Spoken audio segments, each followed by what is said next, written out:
नमस्कार मित्रों, स्वागत है आपका मेरे YouTube चैनल नॉवेल्स इन ऑडियो डॉट कॉम में। मित्रों, आपके सामने प्रस्तुत है व्योमकेश बख्शी की चौथी कहानी वसीयत का जंजाल। इससे पहले व्योमकेश बख्शी की 3 कहानियां हम बिल्कुल मौलिक और स्पष्ट रूप से आपके सामने प्रस्तुत कर चुके हैं, जो आपने बहुत ही पसंद की हैं।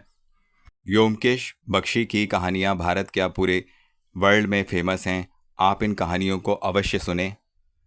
इसके साथ ही मैं आपको बता दूं कि हमारे चैनल पर गुलशन नंदा, रानू, राजवंश के रोमांटिक उपन्यास प्रस्तुत किए जा चुके हैं और आपने उनको बहुत ही अधिक पसंद किया है।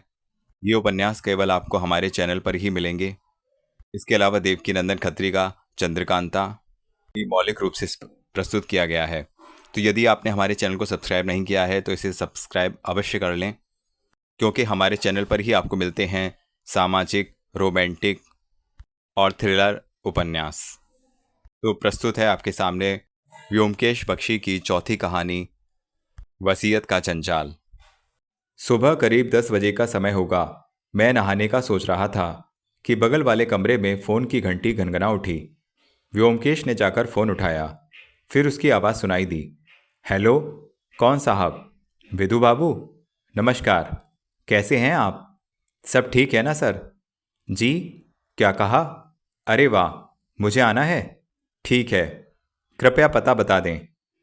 ठीक है, मैं आधे घंटे में पहुंच रहा हूं। व्योमकेश कुर्ता पहने हुए कमरे से बाहर आया।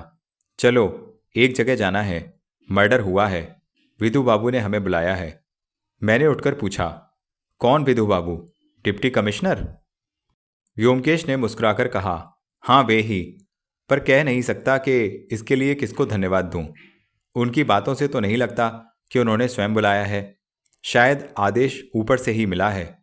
हमें अपने कामकाज के सिलसिले में अक्सर पुलिस के डिप्टी कमिश्नर विधु बाबू से मिलना होता है। वे दिखावा ज़्यादा करते हैं।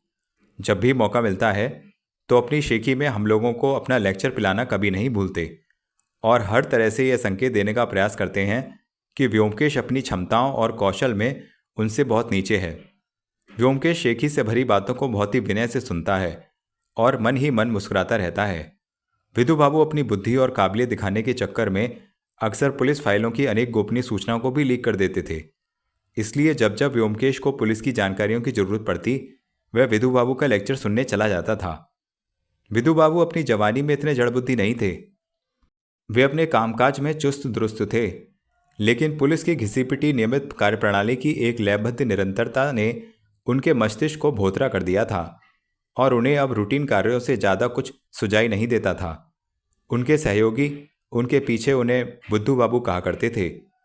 बहरहाल हम लोगों ने जल्दी से नाश्ता किया और निकल पड़े। बस से हमें पहुंचने में लगभग 20 मिनट लगे। वह जगह उत्तरी कलकत्ता के संपन्न इलाके में थी। हम लोग घर के नंबर देख रहे थे कि सामने एक घर के आगे 2 सिपाही खड़े दिखाई दिए।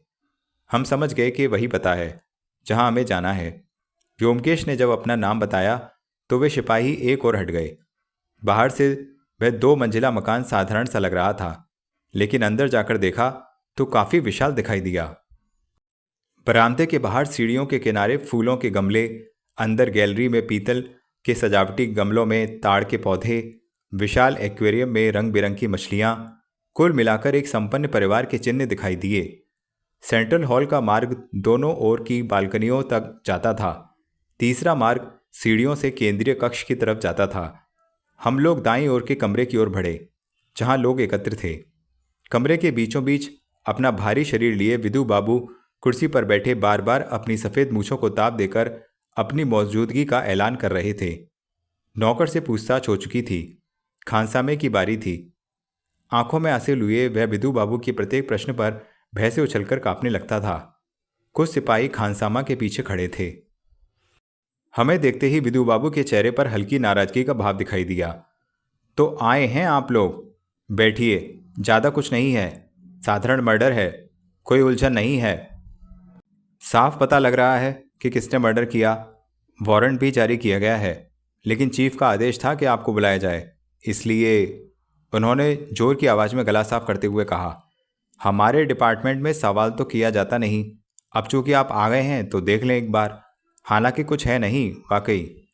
व्योमकेश बोला, सर, चूँकि स्वयं आपने चार्ज लिया है, मैं भला क्या नया देख पाऊंगा, लेकिन चूँकि कमिश्नर साहब ने स्वयं आदेश दिया है तो मैं इतना ही कर सकता हूँ कि यहाँ रहकर आपकी सहायता करूँ, वह भी यदि आपकी अनुमति हो तो। लेकिन हुआ क्या? मर्डर हुआ किसका? खुशामद पहाड़ को भी पिघला देती है। विदु बाबू के चेहरे से रूखापन साफ हो गया। वे बोले, कराली बाबू इस घर के स्वामी हैं। उनकी हत्या रात को सोते समय कर दी गई। हत्या का तरीका थोड़ा विचित्र है, इसलिए कमिश्नर परेशान है, लेकिन वास्तव में वह बहुत आसान है। मोतीलाल जो कराली बाबू का एक भतीजा है, उसी ने की है यह करतूत, और तभी से फरार है। व्योमकेश ने विनय के भाव से कहा, मेरे जैसा सीमित बुद्धि वाला व्यक्ति इन गूढ़ बातों को तभी समझ सकता है जब उसे विस्तार पूर्वक समझाया जाए। क्या आप एक बार पूरा वृतांत शुरू से बताने की कृपा करेंगे? विदु बाबू के चेहरे पर असंतोष के बादल अब पूरी तरह छट गए। शान से मुस्कुराए और बोले, थोड़ा रुको, जरा मैं इससे पूछताछ पूरी कर लूँ, फिर मैं सारी घटना बताता हूँ। खानसामा अब भी वहीं खड़ा कांप रहा था। विदु बाबू उसे हड़काते हुए बोले, सावधानी से जो कहना सोच समझ कर कहना। एक गलती हुई नहीं कि यह हथकड़ी देख रहे हो? ठीक है, खानसामा ने घबराकर कहा। जी सर। विदु ने अपनी शेष पूछताछ जारी रखते हुए कहा, कल रात जब तुमने मोतीलाल को घर से बाहर जाते देखा तो उस समय क्या बजा था? मैं घड़ी नहीं देख पाया सर, लेकिन उस समय 1 या 2 बजा था। एक बात बोलो, क्या बजा था, 1 या 2? सर, उस समय रात के करीब 12 या 1 बज रहा था। अच्छी तरह सोचो, विदु बाबू क्रोध में बोले। एक बार पक्का करके एक बात बोलो, क्या आधी रात थी, 1 बजा था या 2 बजा था? खानसामा गले में थूक सटक कर बोला, सर आधी रात। उत्तर सुनकर बैठी सिपाही ने कागज पर नोट कर लिया। वे चोरों की तरह बिना आवाज किए भागा था, है ना? जी सर। जी हाँ सर। बात यह है कि अक्सर रातों को वे बाहर रहते हैं। फालतू बात मत करो, जो मैं पूछ रहा हूँ उसी का जवाब दो। क्या तुमने मोतीलाल को नीचे आते देखा था? नहीं सर, मैंने उन्हें घर से बाहर जाते देखा था। तुमने उन्हें सीढ़ी से नीचे आते नहीं देखा था? कहाँ थे तुम उस समय? मैं बोलते क्यों नहीं? कहाँ थे तुम उस समय? आतंकित स्वर में खानसामा हकलाकर बोला, माई बाप सरकार, घर के सामने जो चाल है उसमें मेरे गांव के साथी रहते हैं। रात को काम पूरा होने के बाद मैं थोड़ी देर के लिए उनके पास बैठता हूँ। ओह, तो यह बात है। तुम उस समय अपने दोस्तों के साथ गांजे के दम भर रहे थे, है ना? जी जी माई बाप। तो मुख्य दरवाज़ा खुला पड़ा था, क्यों? खानसामा भय से कांप गया। धीरे से बड़बड़ाया, जी जी सर। विदु बाबू त्योरी चढ़ाए कुछ देर बैठे रहे, फिर बोले, तो अपने अड्डे से तुम देख सकते थे कि घर में कौन घुस रहा है, कौन बाहर जा रहा है? जी सर, घर से कोई और बाहर नहीं निकला सर। अच्छा, तो यह बताओ, तुम जब लौटे तो क्या समय था? सर, मोती बाबू के जाने के आधे घंटे बाद मैं वापस आ गया। तब तक सुकुमार बाबू लौट आए थे। क्या सुकुमार? वह कहाँ से लौटे थे? यह मुझे नहीं मालूम सर। वे कितने बजे लौटे थे? मोती बाबू के जाने के 20-25 मिनट बाद। विदु बाबू की त्योरियां चढ़ गईं। उन्होंने कुछ देर सोचकर कहा, तुम अब जा सकते हो। हमें ज़रूरत हुई तो तुम्हें फिर आना होगा। खान साहब ने झुककर फर्शी सलाम किया और खुश होकर नदारद हो गया। विदु बाबू ने सभी पुलिस अधिकारियों से कमरा खाली करने को कह दिया।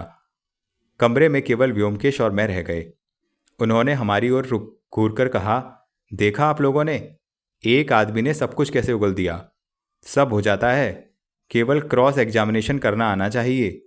चलिए, हाँ तो मैं आपको बताऊं, जब तक मैं पूरी कहानी खुलकर नहीं बताता तब तक आपके समझ में तो आने से रही। तो ठीक है, मुझे ही कहना होगा। मैंने सभी लोगों से पूछताछ कर पूरा वृत्तांत पता कर लिया है, तो ध्यान से सुनिए। व्योमकेश ने ध्यान से सुनने के लिए अपना सर नीचे की ओर झुका दिया। तब विदु बाबू ने कहना शुरू किया। घर के मालिक का नाम कराली बाबू था। वे निसंतान विदुर थे। काफ़ी संपत्ति के मालिक कराली बाबू के कलकत्ता में 4-5 मकान थे और बैंक में लाखों रुपए की संपदा थी। उनका अपना परिवार तो नहीं था, पर उनके संरक्षण में 5 लोग पल रहे थे। इन 5 में इनके 3 भतीजे थे, मोतीलाल, माखनलाल और मणिभूषण। तथा 2 उनकी स्वर्गवासी पत्नी के भांजी भांजा थे, सत्यवती और सुकुमार। ये 5 इसी घर में रहते थे। उनका दुनिया में और कोई नहीं था।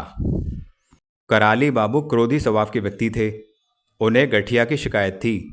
इसके अलावा भी कई अन्य रोग लग गए थे, इसलिए वे अपने कमरे से बाहर नहीं जाते थे।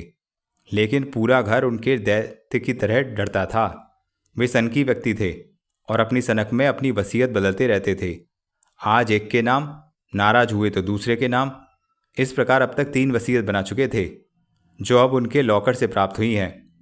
पहली वसीयत में उन्होंने माखन को अपनी सारी जायदाद का वारिस बनाया, दूसरी में मोतीलाल को, और तीसरी तथा अंतिम वसीयत में सब कुछ सुकुमार के नाम कर दिया। यह तीसरी वसीयत परसों लिखी गई। अब सारी संपत्ति का वारिस सुकुमार है। हर बार कोई ना कोई उनकी नाराजगी का शिकार हो जाता तो करालू बाबू उसका नाम काट देते। इसी संदर्भ में कल दोपहर कराली बाबू और मोतीलाल के बीच झड़प भी हुई। मोतीलाल स्वभाव से झगड़ालू है और यह जानकर कि वसीयत से उसको बेदखल कर दिया गया है, वह कराली बाबू के मुंह पर गाली गलौज कर आया था। इसके बाद आधी रात के करीब मोतीलाल चुपचाप घर से बाहर चला गया। नौकर और खानसामा दोनों ने उसे बाहर जाते देखा और सुबह को कराली बाबू मृत पाए गए। पहले कोई नहीं जान पाया कि उनकी मृत्यु कैसे हुई। मैंने आकर पता लगाया। उनकी मृत्यु एक सुई से की गई थी, जिसे गले और रीढ़ की हड्डी में घोंपा गया था। जब विधु बाबू रुके तो व्योमकेश ने सिर उठाया। क्या आश्चर्य! रीढ़ की हड्डी और मेंडुला के बीच में सुई घोंपकर हत्या! यह तो अंग्रेजी के उपन्यास ब्राइड ऑफ लैमरमूर जैसा है। एक क्षण रुकने के बाद वह बोला, आपने तो पहले ही मोतीलाल के नाम वारंट जारी कर दिया है। क्या वह कहीं कामकाज करता है? इसके बारे में क्या कोई जानकारी है? नहीं, कुछ नहीं, विधु बाबू बोले। 8वीं तक पढ़ा, बाद में आवारागर्दी करता रहा। अपने काका के बल पर जिंदा है और बाजारू घटिया जीवन जीता है। और माखनलाल? व्योमकेश ने पूछा। ये महाशय भी वैसे ही हैं, लेकिन इतने घटिया नहीं हैं। गांजा सुल्फा पीता है पर पक्का गजेड़ी नहीं हुआ। और मणिभूषण? ये महाशय लंगड़ा दीन है। वो कहावत है ना, लंगड़ा और अंधा क्या गुल नहीं खिला सकता। पर यह ठीक ठाक है। लंगड़ा होने के कारण वह घर से बाहर नहीं जा सकता। तीनों भाइयों में यही है जिसमें मानवीय गुण दिखाई देते हैं। और ये सुकुमार, ये क्या है? सुकुमार अच्छा लड़का है। मेडिकल कॉलेज में फाइनल ईयर का छात्र है। उसकी बहन सत्यवती भी कॉलेज जाती है। ये दोनों ही वृद्ध महाशय की देखभाल करते थे। मेरे ख्याल से अभी तक शादी किसी की भी नहीं हुई है। सही है, लड़की की भी नहीं। व्योमकेश उठ खड़ा हुआ और बोला, सर चलिए, एक बार घर का मुआयना कर लिया जाए। मैं समझता हूं अभी लाश को हटाया नहीं गया है। नहीं, कहकर विधु बाबू अनिच्छा से उठे और आगे आगे सीढ़ियां चढ़ने लगे। सीढ़ियां दोनों ओर से ऊपर जाकर एक ओर मिलती हैं और प्रथम तल्ले तक पहुंचती हैं। सीढ़ियों के ठीक नीचे के कमरे को देखकर व्योमकेश ने पूछा, उसमें कौन रहता है? विधु बाबू बोले, यह मोतीलाल का कमरा है। अपनी इच्छानुसार वे नीचे के कमरे में रहना पसंद करता है। वृद्ध महाशय अनुशासन प्रिय व्यक्ति थे और रात में 9 बजे के बाद बाहर जाने के विरोधी थे। इनका कमरा इसके ठीक ऊपर है। ओ, और वो कमरा? व्योमकेश ने नीचे के कोने वाले कमरे को दिखाते हुए कहा। मोतीलाल को छोड़कर ये सभी लोग शायद घर में ही होंगे। हाँ, और मैंने सबको स्पष्ट आदेश दे दिया है कि मेरी आज्ञा बिना कोई घर छोड़कर नहीं जाएगा। बाहर सिपाहियों का पहरा है। व्योमकेश शीघ्रोक्ति में कुछ बुदबुदाया। पहले तल्ले पर सीढ़ियों के ठीक सामने बंद दरवाजे वाले कमरे को दिखाकर विधु बाबू बोले, यह कराली बाबू का सोने का कमरा है। कमरे की दहलीज पर व्योमकेश ने झुकते हुए पूछा, ये कैसे निशान हैं? विधु बाबू ने भी नीचे झुककर देखा, फिर उठते हुए बेफिक्री से बोले, चाय के निशान हैं। सत्यवती रोजाना सुबह कराली बाबू को चाय लेकर जगाने आती थी। आज सुबह जब कराली बाबू ने कोई उत्तर नहीं दिया तो उसने देखा कि उनकी मृत्यु हो गई है। उस समय संभवतः हड़कंप में कुछ चाय जमीन पर बिखर गई थी। ओ, तो वह पहली इंसान थी जिसे मृत्यु का पता लगा। हाँ। कमरा बंद था? विधु बाबू ने ताला खोला और हम लोग अंदर आए। वह मध्यम साइज का कमरा था। सामान कम पर करीने से लगा था।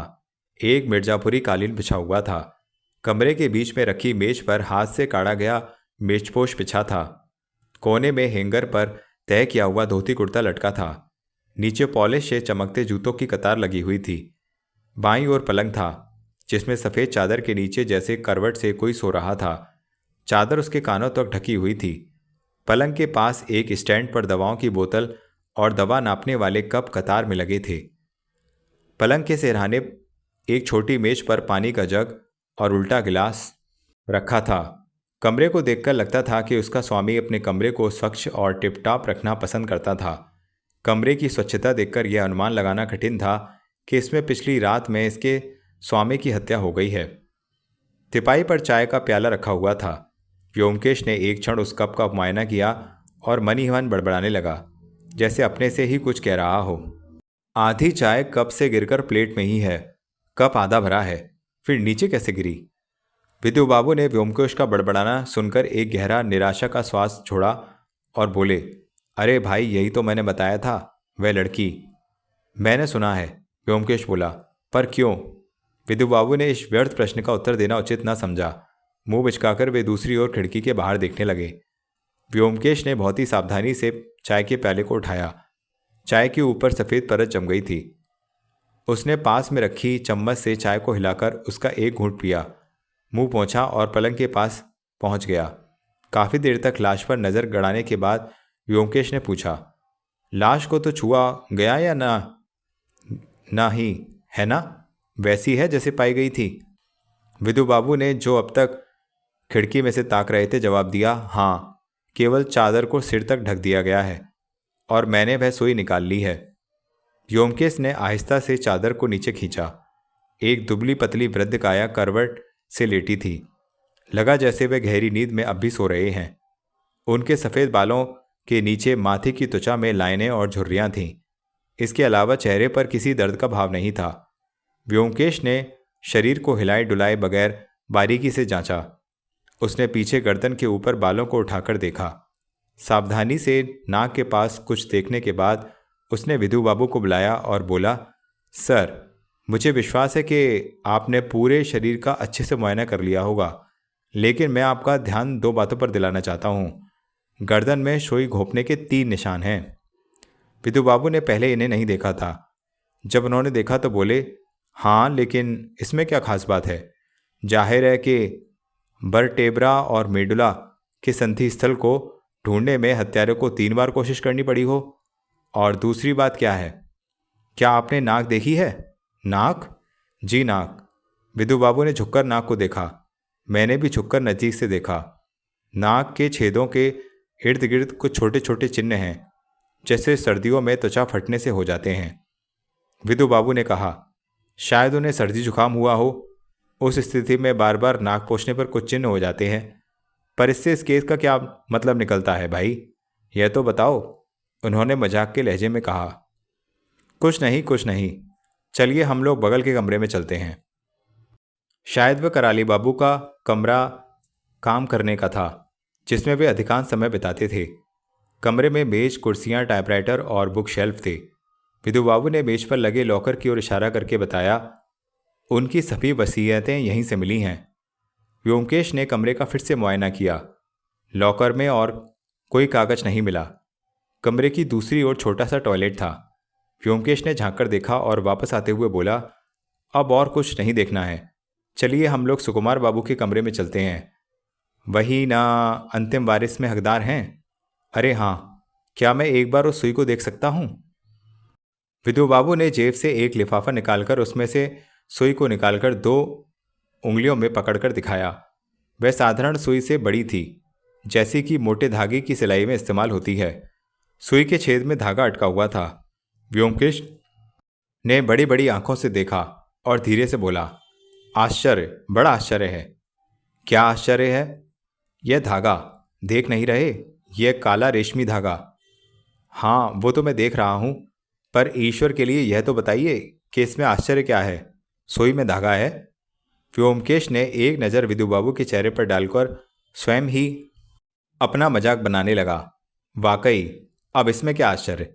सुई में धागा नहीं होगा तो क्या होगा? सुई का और काम भी क्या है?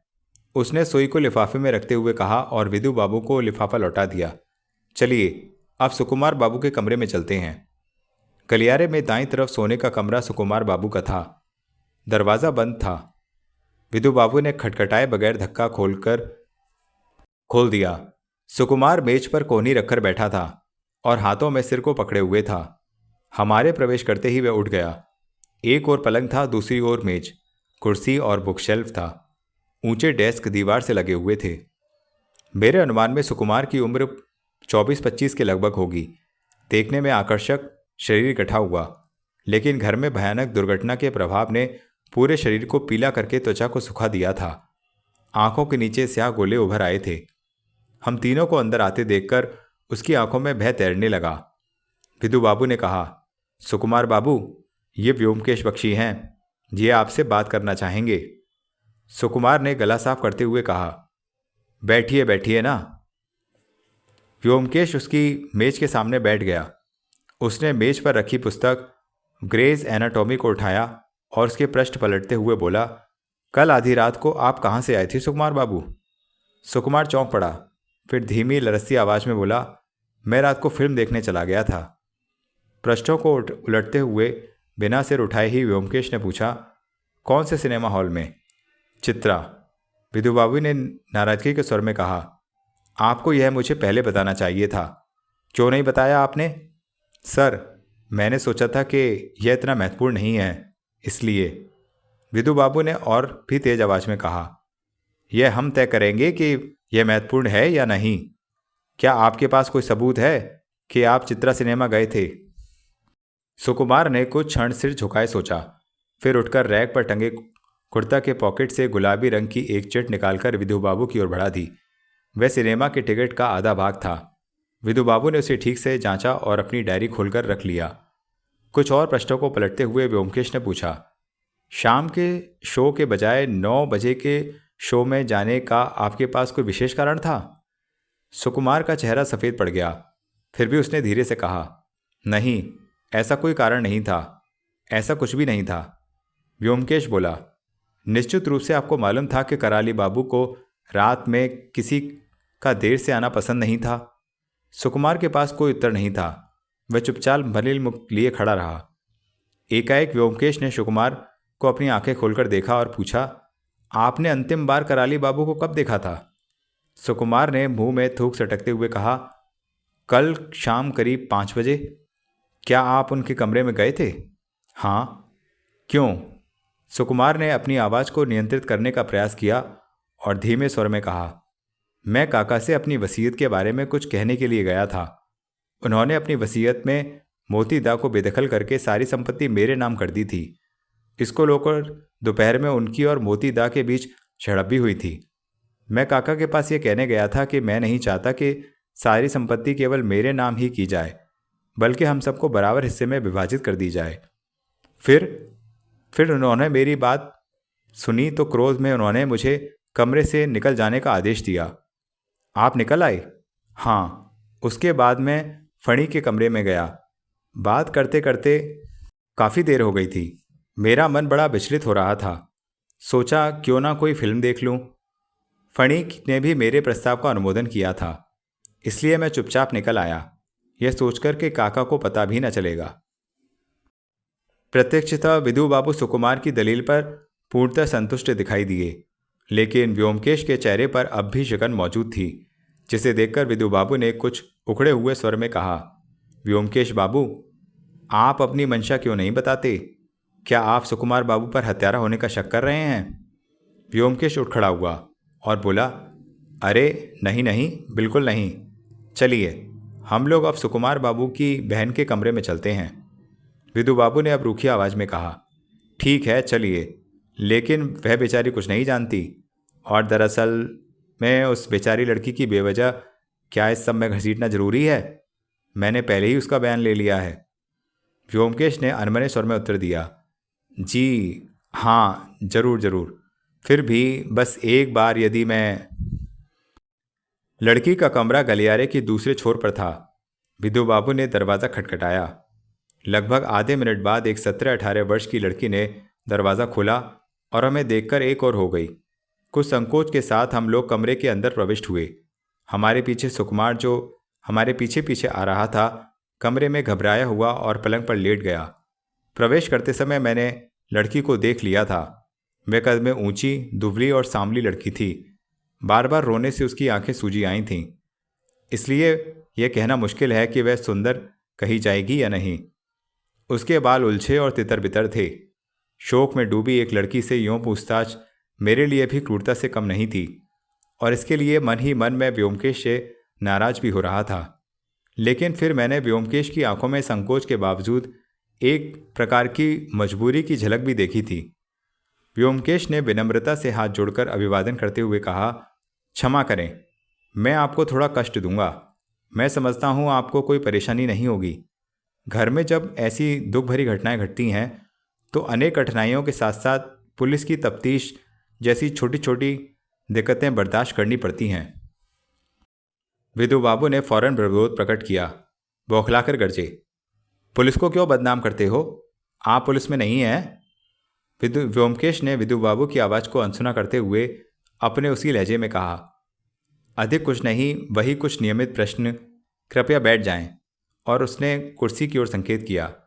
लड़की ने व्योमकेश को तिरस्कृत नज़रों से देखा और शोकग्रस्त टूटी आवाज़ में बोली, आपको जो पूछना है पूछिए, मैं बैठे बिना ही जवाब दे सकती हूँ। आप बैठना नहीं चाहती तो ठीक है, मैं ही बैठ जाता हूँ। व्योमकेश ने बैठकर एक नज़र कमरे के अंदर डाली। सुकुमार के कमरे की तरह यह भी साधारण रूप से सजा हुआ कमरा दिखाई दिया। कहीं किसी प्रकार का आडंबर नहीं। साधारण पलंग, मेज, कुर्सी, एक बुक शेल्फ, एक अतिरिक्त वस्तु केवल दराज वाली ड्रेसिंग टेबल थी। ध्यान हटाने के लिए व्योमकेश ने कमरे की छत में लगे बीमों को देखते हुए कहा, आप ही हैं जो रोजाना कराली बाबू को सुबह की चाय पहुंचाती थीं? लड़की ने स्वीकारोक्ति में अपना सिर को हिला दिया। व्योमकेश बोला, तो आज सुबह जब आप चाय लेकर कराली बाबू के पास गई थीं तब आपको उनकी मृत्यु का पता लगा? लड़की ने फिर स्वीकारोक्ति में सिर हिला दिया। आपको यह पहले पता नहीं था? विदु बाबू फिर बड़बड़ाए, बेकार प्रश्न, बिल्कुल व्यर्थ और मूर्खों वाला प्रश्न। व्योमकेश ने फिर अनसुना करते हुए अपनी बात जारी रखी, क्या कराली बाबू अपने कमरे का दरवाज़ा रात में खुला ही रखते थे?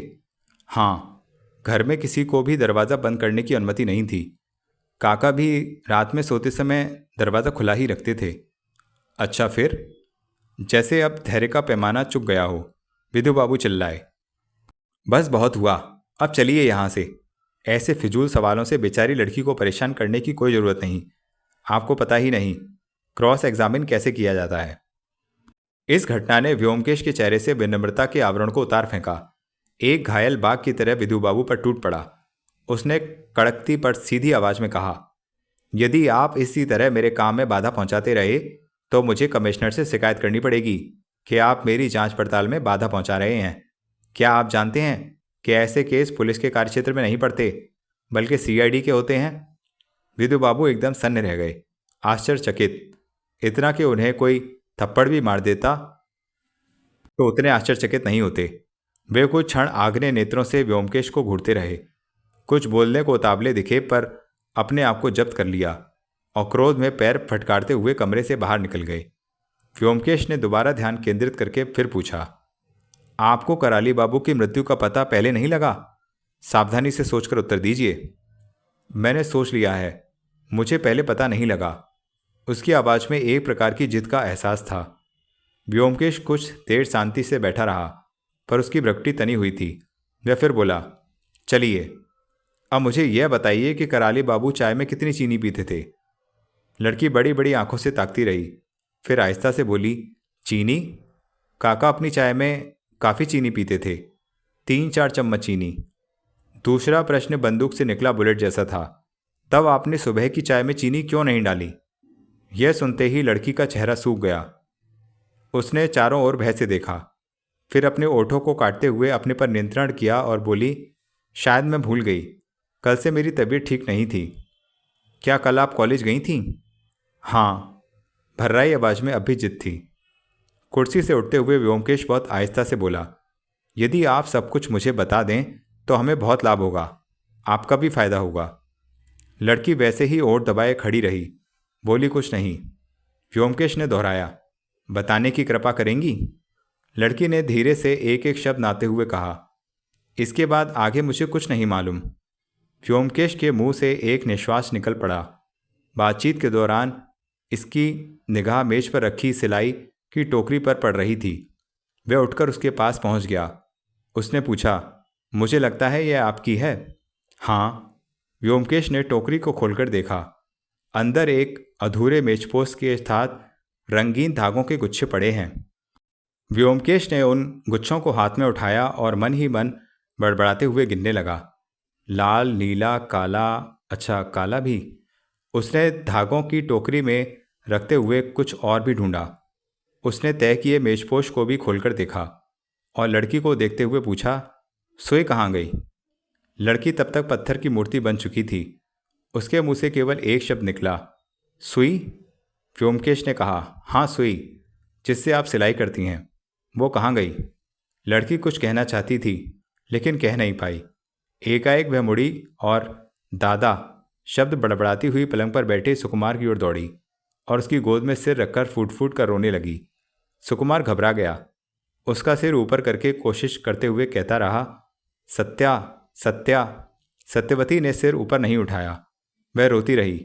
व्योमकेश उन लोगों के पास जाकर धीरे से बोला, आपने ठीक नहीं किया। जानती हैं, आपको मुझे सब कुछ बता देना चाहिए था। मैं पुलिस का आदमी नहीं हूँ। यदि आप मुझे सब कुछ बता देती तो आपको ही फायदा होता। चलो अजित, हम लोग चलते हैं। कमरे से बाहर निकलकर व्योमकेश ने सावधानी से दरवाज़ा बंद कर दिया। कुछ क्षण के लिए वह खड़ा सोचता रहा, फिर बोला, हाँ फड़ी बाबू के कमरे में चलें? मेरे ख्याल से उनका कमरा उधर है। हम लोग गलियारी में कराली बाबू के कमरे को पार कर कोने वाले कमरे के सामने पहुंचे। व्योमकेश ने दरवाज़ा खटखटाया। एक 21-22 वर्ष के युवक ने दरवाज़ा खोला। व्योमकेश ने पूछा, आप ही फड़ी बाबू हैं? उसने स्वीकारोक्ति में सिर हिलाया। जी, कृपया अंदर आ जाइए। उसकी आवाज़ से यह आभास होता था कि उसके शरीर में कहीं दोष है, पर वह कहाँ है यह तुरंत पता नहीं चलता था। उसका शरीर काफ़ी कटा हुआ था, किंतु मुंह पर कष्ट सहने से पैदा होने वाली सिलवटें साफ दिखाई देती थीं। जैसे ही हम कमरे में घुसे, उसने आगे बढ़कर कुर्सी की ओर इशारा किया। कृपया बैठिए। उसकी चाल से पता चल गया कि दोष उसके दाएं पैर में है। वह बहुत ही पतला, कटे हुए अंग जैसा था, इसलिए चलते समय उसकी चाल में लोच आता था। मैं पलंग के एक ओर बैठ गया और व्योमकेश दूसरी ओर। व्योमकेश को देखकर लगा जैसे उचित शब्दों को ढूंढ रहा हो। फिर जरा अनमनस्क होकर बोला, मैं समझता हूँ आप ये जान गए होंगे कि पुलिस आपके भाई मोतीलाल पर शक कर रही है। मैं जानता हूँ, फणी बोला, पर अपनी ओर से निश्चित रूप से कह सकता हूँ कि दादा बेकसूर हैं। वह गुस्से और झगड़ालू जरूर हैं, पर काका की हत्या करने की क्षमता नहीं रखते। वसीयत में अपने नाम बेदखल किए जाने के बाद भी यह संस्कार केवल मोतीदा पर ही नहीं, हम सब पर भी लागू होता है। तो मोतीदा पर ही शक क्यों किया जाए? व्योमकेश ने उसके प्रश्न पर ध्यान न देकर कहा, मैं समझता हूं कि आपने पुलिस को अपना बयान दे दिया होगा, फिर भी मैं कुछ प्रश्न पूछूंगा। फणी कुछ असमंजस में दिखाई दिए। आप पुलिस में नहीं हैं तो मैंने सोचा शायद सीआईडी के होंगे। व्योमकेश ने हंसकर कहा, नहीं, मैं केवल सत्य का खोजी हूँ, सत्यान्वेषी। फड़ी ने सुना तो आश्चर्य में उसकी आंखें बड़ी हो गईं। वह बोला, सत्यान्वेषी? व्योमकेश बाबू? तो आप व्योमकेश बाबू हैं? व्योमकेश ने सिर हिलाया और बोला, अब मुझे यह बताइए कि कराली बाबू के संबंध सब लोगों से कैसे थे? दूसरे शब्दों में, किसे वे पसंद करते थे और किसे नापसंद? यह सब कुछ विस्तार में बताएंगे? फणी कुछ देर अपने हाथों में सिर छुपाए बैठा रहा, फिर एक फीकी मुस्कान के साथ बोला, देखिए, मैं एक लंगड़ा आदमी हूँ, भगवान का शाप है, इसलिए मैं इन सब लोगों से ज़्यादा मेल मुलाकात नहीं रख पाता। मैं और मेरी ये पुस्तकें मेरे अब तक के जीवन के साथी रहे हैं, इसलिए मैं ठीक से नहीं बता पाऊंगा कि काका की हम लोगों में से किस पर कृपा थी और किस पर नाराजगी। काका को समझना आसान नहीं था और ना ही वे अपनी मंशा जाहिर करते थे, लेकिन उनकी बातों और बर्ताव से मैं यही जान पाया हूं कि वे सत्यवती की परवाह अधिक करते थे। मेरी संभव है मैं लंगड़ा हूं, इसलिए उनके मन में भीतर कहीं दया का भाव हो, पर इससे अधिक मैं उनकी आत्मा का अनादर नहीं करना चाहता, विशेष रूप से ऐसे व्यक्ति का जिसने हम सबको शरण न दी होती तो हम लोग अब तक भूख से मर गए होते। लेकिन यह भी सही है कि वे नहीं जानते थे कि प्यार क्या होता है। व्योमकेश बोला, शायद आपको मालूम हो कि उन्होंने अपनी वसीयत में सारी संपत्ति सुकुमार के नाम की है। फणी थोड़ा मुस्कुराकर बोला, मैंने सुना है, और इसमें कोई संदेह भी नहीं होना चाहिए कि हम सब में सुकुमार ही योग्य व्यक्ति है। लेकिन इससे यह नहीं कहा जा सकता कि काका के हृदय में क्या है। वे क्षणिक आवेश के व्यक्ति थे, जरा सी बात पर बिगड़ जाते और टाइपराइटर पर टप टप करके अपनी वसीयत बदल देते थे। इस पर शायद ही कोई बचा हो जिसके नाम उन्होंने कभी ना कभी वसीयत ना की हो। व्योमकेश ने कहा, चूंकि अंतिम वसीयत सुकुमार के नाम है इसलिए संपत्ति उसे ही मिलेगी।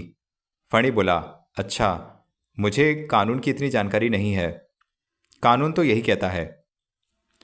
व्योमकेश तनिक हिचकिचाहट के बाद बोला, ऐसी स्थिति में आप क्या करेंगे, क्या आपने सोचा है?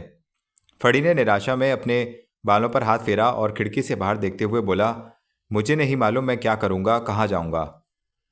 मैं कुछ पढ़ा लिखा नहीं हूं, इसलिए नौकरी नहीं कर सकता। यदि सुकुमार मुझे शरण देता है तो उसके पास रहूंगा या फिर मेरा अंत सड़कों पर होगा। उसकी आंखों में आंसू आ गए। मैंने जल्दी से अपना मुंह फेर लिया। व्योमकेश ने ध्यान दिए बिना ही कह दिया, सुकुमार बाबू कल आधी रात को लौटे थे? फड़ी ने चौंक कर पूछा, आधी रात? अरे हाँ, वह कल रात सिनेमा देखने गया था। व्योमकेश ने पूछा, क्या आप अनुमान लगा सकते हैं कि कराली बाबू की हत्या कब हुई? क्या आपको कोई आवाज़ या और कुछ सुनाई दिया था? कुछ नहीं, शायद सुबह तड़के। नहीं नहीं, उनकी हत्या आधी रात को हुई।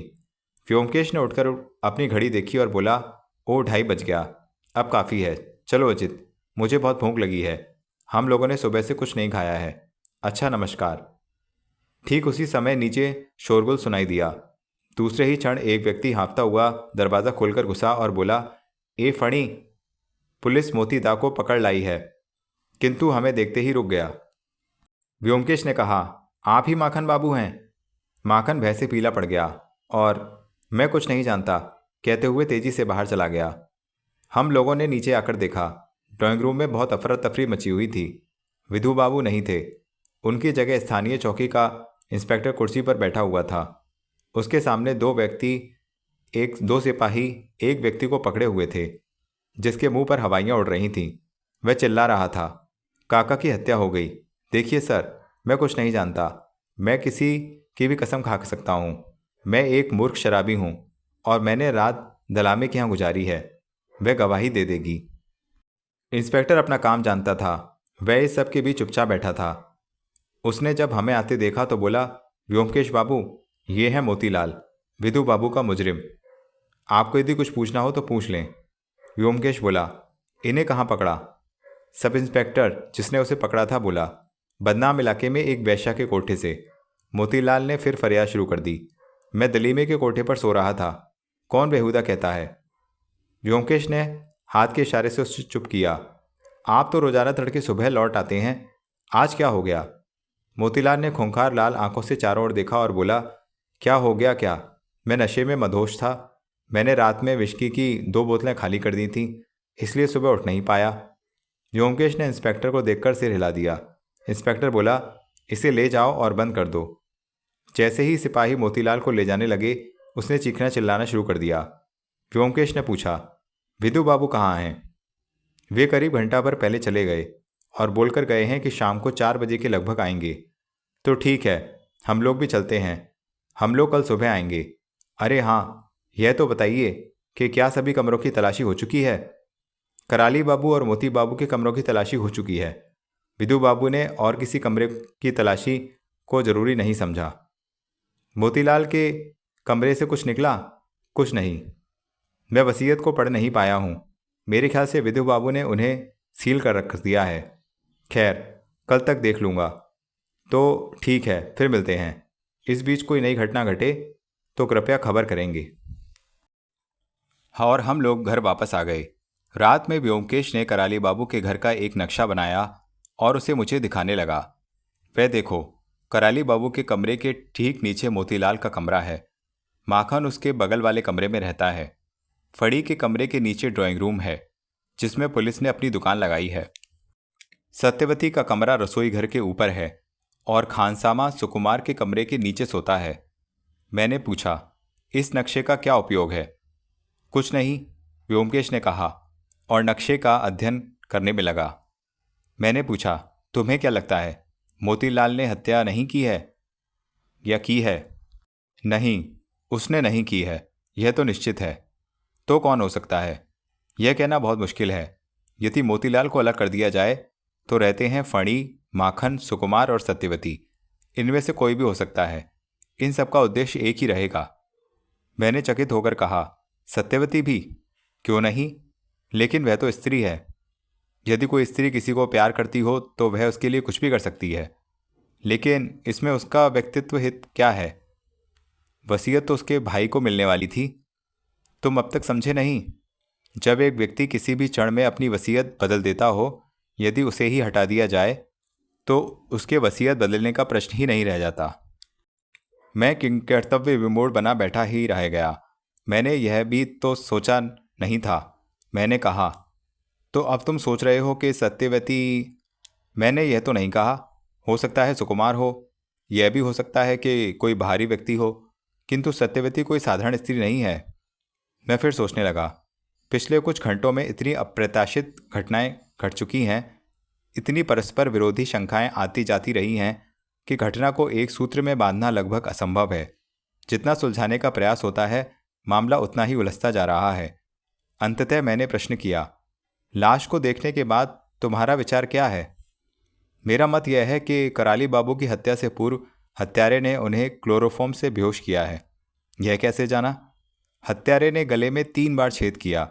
यदि क्लोरोफॉर्म न दिया गया होता तो कराली बाबू पहले प्रयास में ही नींद से जाग गए होते।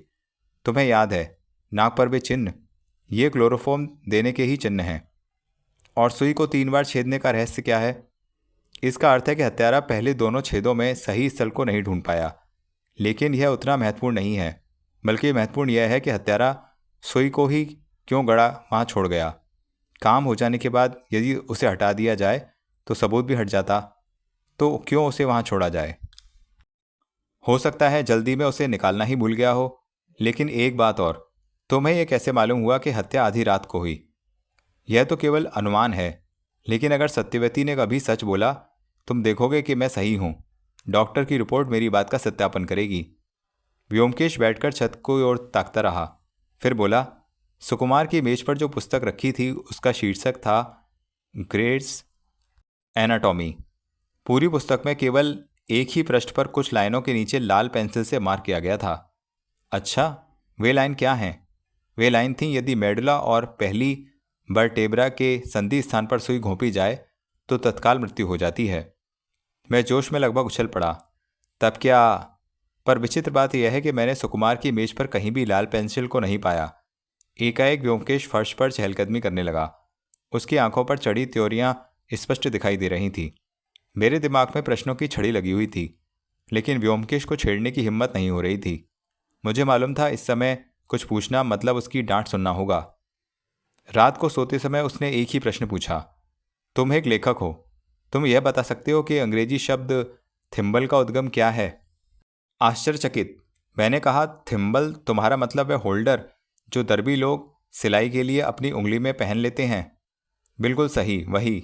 मेरे लाख सोचने पर जब मेरे मस्तिष्क में कुछ नहीं आया तो मैंने अपने ही अनुमान के अनुसार बताया कि इसका संबंध संभवतः थंब यानी अंगूठे से है, और यह अंगूठे की सुरक्षा के लिए लगाया जाता होगा। तुम क्या समझते हो?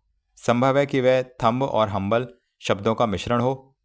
2 तरह की बात मत करो, मुझे एक सीधा उत्तर चाहिए। तब मुझे स्वीकार कर लेना पड़ा कि मेरे पास कोई सीधा उत्तर नहीं है, लेकिन मैंने भी उससे पूछ ही लिया, क्या तुम्हारे पास है? नहीं, मेरे पास होता तो मैं तुमसे क्यों पूछता? व्योमकेश फिर कुछ नहीं बोला। मैं भी भाषा की जटिलता पर सोचते सोचते कब सो गया मुझे याद नहीं। दूसरे दिन उठते ही देखा व्योमकेश सुबह ही निकल गया है। मुझे उसका अकेले जाना अखरा भी। फिर मैंने सोचा, शायद मुझे न ले जाने का उसके पास जायज़ कारण रहा हो। संभव है उसकी जांच पड़ताल में कोई बाधा आती हो। वह 11 बजे के लगभग लौटा। उसने कमीज उतार दी और पंखे के नीचे बैठकर सिगरेट सुलगा ली। मैंने पूछा, क्या हुआ? उसने सिगरेट का भरपूर कश लिया और धीरे धीरे धुआं छोड़ते हुए बोला, मैंने सभी वसीयतें पढ़ ली हैं। उन सभी पर नौकर और खानसामा की गवाही मौजूद है, दोनों के हस्ताक्षर हैं। और मैंने उन्हें सब कमरों की तलाशी लेने के लिए कह दिया है, किंतु विधु बाबू ने जो मैं कहूँ उसके ठीक विपरीत काम करने की कसम खा ली है। अंत में उनसे काम करवाने के लिए मुझे कहना पड़ा कि यदि वे तलाशी नहीं लेते हैं तो मुझे कमिश्नर साहब से शिकायत करनी पड़ेगी। और क्या हैं? और क्या होगा? वे अभी मोतीलाल के पीछे पड़े हैं। कुछ क्षण रुकने के पश्चात बोला, लड़की बहुत मजबूत है। जिस तरह से उसने ओठों को सिल लिया है, बोलने का नाम ही नहीं लेती, और वही इन तमाम रहस्यों की कुंजी है। जो भी है देखा जाएगा। यदि विधु बाबू सभी कमरों की अच्छे से तलाशी करवाते हैं तो कहीं से कुछ भी निकल सकता है। तुम किस चीज़ के निकल आने की उम्मीद कर रहे हो? कौन जाने, कुछ छोटी मोटी चीज़, शायद केमिस्ट की पर्ची या पेंसिल, या किंतु अनुमान लगाने से कोई मतलब नहीं निकलता। चलो तैयार हो जाओ, काम शुरू करने का समय हो गया।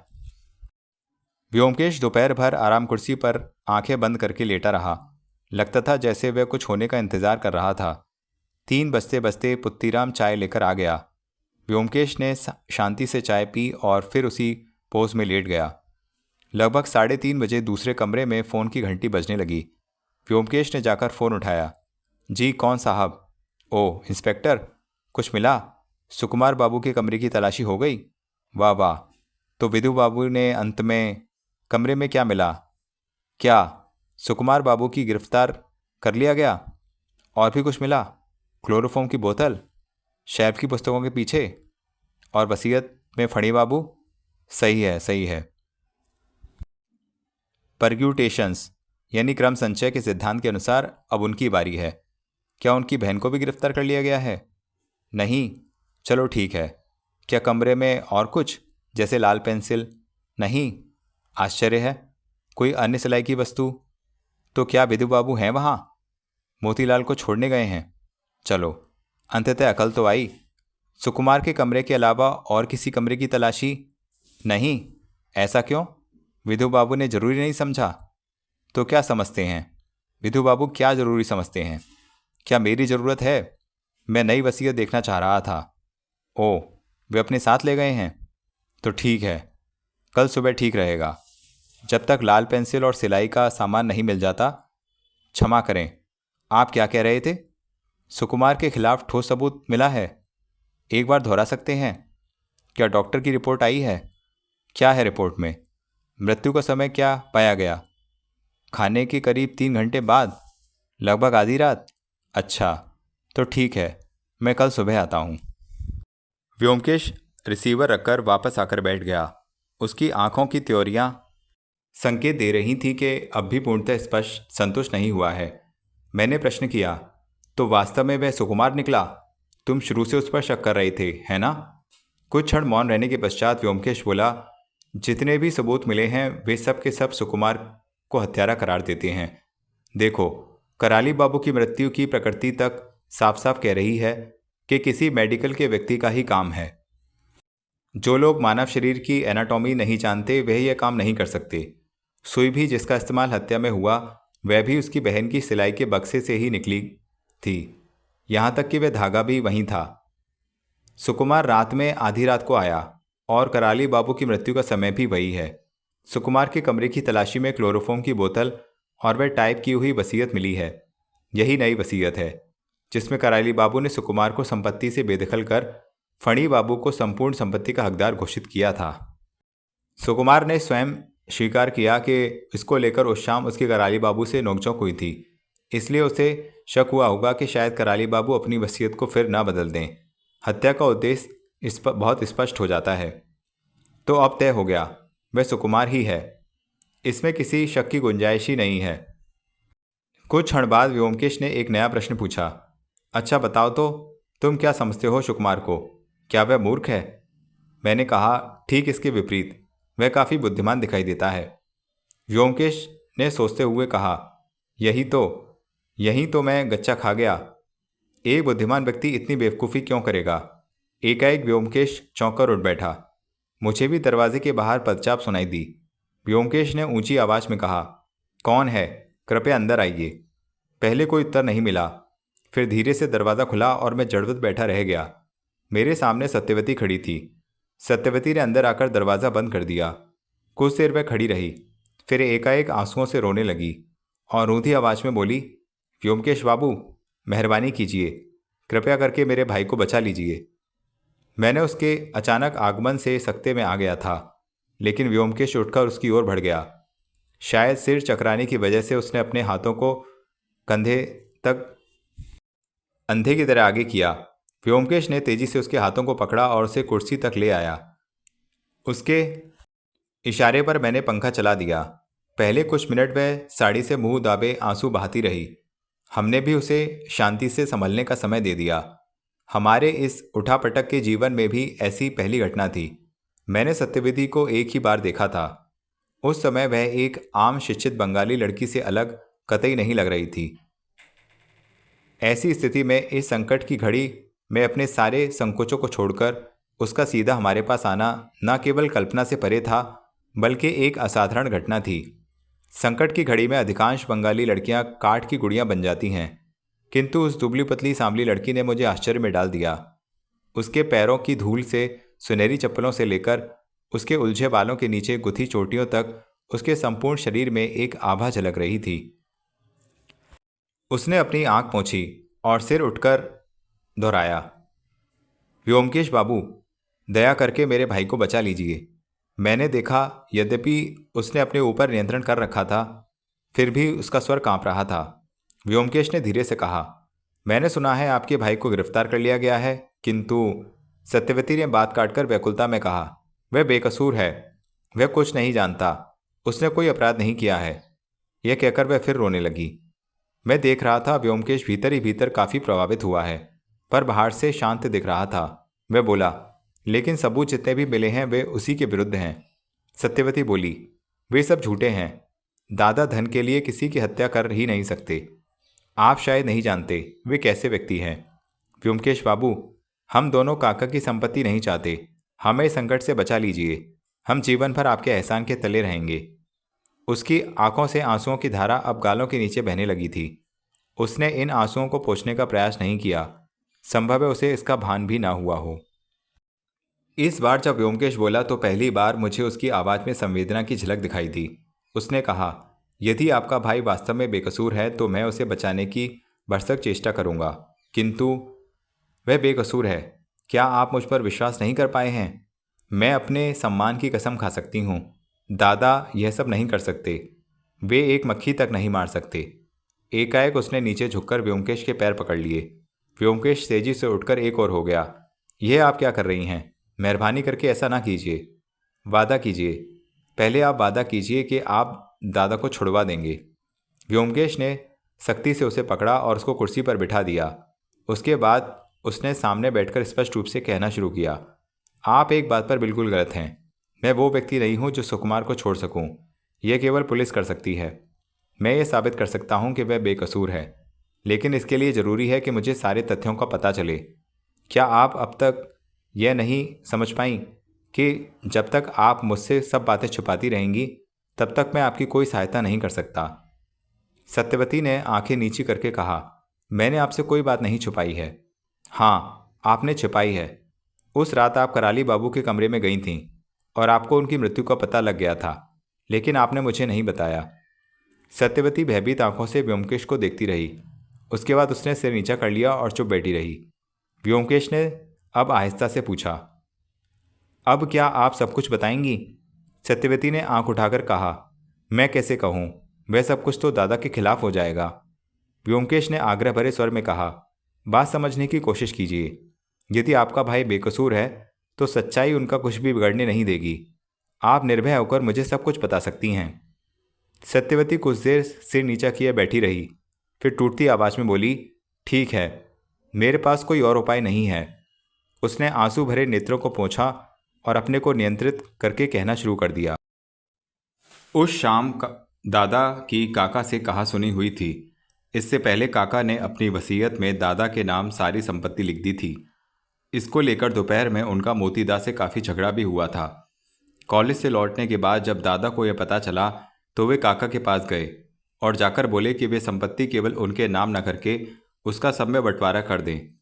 काका को इस तर्क से नफरत थी। जब उन्होंने दादा की दलील सुनी तो वे क्रोधित होकर बोले, तुम क्या मेरे से ज़्यादा जानते हो? क्या समझते हो? निकल जाओ यहाँ से, तुम्हें एक पाई भी नहीं दूंगा। दादा को यह उम्मीद नहीं थी कि काका इतने नाराज हो जाएंगे। उनके कमरे से निकलकर दादा फरीदा के घर पर पास गए। फरीदा अपंग हैं, वे बाहर नहीं जा सकते, इसलिए दादा शाम का समय उनके साथ बिताते हैं। फरीदा से आप भी शायद मिल चुके होंगे। वे कभी स्कूल तो नहीं गए, किंतु काफ़ी पढ़े लिखे हैं। उनके बुक शेल्फ को देखकर आपको अनुमान हो जाएगा कि उन्हें कितने विषयों का ज्ञान है। मैं कभी कभी अपनी पढ़ाई में सहायता के लिए उनके पास भी जाती हूँ। बहरहाल उस शाम दादा बहुत निराश हो गए थे और करीब 8 बजे मुझसे बोले, सत्या, मैं फिल्म देखने जा रहा हूँ, आधी रात तक वापस लौटूंगा, मेरे लिए दरवाज़ा खुला रखना। उन्होंने जल्दी खाना खाया और चुपचाप चले गए। हमारा कांसामा रात का खाना समाप्त होने पर सामने के घर में अपने गांव के दोस्तों के पास काफ़ी देर तक बैठा रहता है, यह मैं जानती थी। इसलिए दादा के आने तक मैंने इंतज़ार नहीं किया। 10 बजे तक मैंने खाने की मेज़ को साफ़ किया और ऊपर अपने कमरे में सोने चली गई। मैं अभी सोई ही थी कि कुछ आहट सुनकर मेरी आंख खुल गई। मुझे लगा जैसे दादा के कमरे से कुछ आवाज़ आई है, जैसे कोई भारी चीज़, मेज़ या बड़ा बक्सा फर्श पर खींचा जा रहा हो। यह सोचकर कि दादा शायद सिनेमा देखकर लौटे हैं, मैंने फिर से सोने की कोशिश की, लेकिन जाने क्यों नींद आई ही नहीं। कुछ देर आंखें खोले लेटी रही। दादा के कमरे से और आवाज़ें नहीं आईं। मैंने सोचा दादा अब सो गए होंगे। घंटा भर भी बीता ना होगा कि गलियारे से मुझे फिर आहट सुनाई दी, जैसे कोई आहिस्ता से चल रहा हो। मुझे आश्चर्य हुआ, दादा कब के सो गए थे, तो फिर कौन हो सकता है। मैं धीरे से उठी और दरवाजे की फांक से देखा। दादा चुपचाप अपने कमरे में घुसे हैं और पीछे से उन्होंने दरवाज़ा बंद किया है। गलियारे में चूंकि चांदनी छटकी हुई थी, इसलिए मैंने स्पष्ट रूप से दादा को देखा था। व्योमकेश ने टोका, केवल एक स्पष्टीकरण, क्या सुकुमार बाबू जूते पहने हुए थे? हाँ। क्या उनके हाथ में कुछ था? नहीं। कुछ नहीं? कोई कागज़ या बोतल? कुछ भी नहीं। क्या समय होगा? क्या आपने देखा था? सत्यवती ने कहा, इसकी ज़रूरत नहीं थी, क्योंकि सभी घड़ियों में 12 बजे के घंटे बजने लग गए थे। ओह, सत्यवती ने अपनी बात जारी रखते हुए कहा, पहले तो मैं समझ नहीं पाई कि यह सब क्या हो रहा है। दादा 15 मिनट पहले आ गए थे, यह मुझे उनके कमरे से आई आवाज़ से पता चला था। तो फिर अब वे कहाँ गए थे? एकाएक मुझे ख्याल आया कि कहीं काका की तबीयत तो खराब नहीं हो गई और दादा उन्हें देखने गए हों। काका को कभी कभी रात में आर्थराइटिस का दर्द होने लगता था और वे सो नहीं पाते थे। ऐसे मौके पर उन्हें सुलाने के लिए दवा देनी पड़ती थी। मैं आहिस्ता से दरवाज़ा खोलकर काका के कमरे की ओर जाने लगी। वे हमेशा दरवाज़ा खुला ही रखते थे। मैं कमरे में घुसी। वहाँ अंधेरा था, पर वहाँ एक अजीब सी महक थी। मैं नहीं कह सकती कि यह कैसी थी। तेज़ तो नहीं थी, पर थी चारों ओर। क्या वह मीठी महक थी? हाँ, जैसी सिरप की होती है। हाँ वही तो, क्लोरोफॉर्म। अच्छा फिर? लाइट का स्विच दरवाजे के पास ही था। मैंने लाइट जला दी और देखा कि काका पलंग पर लेटे हैं।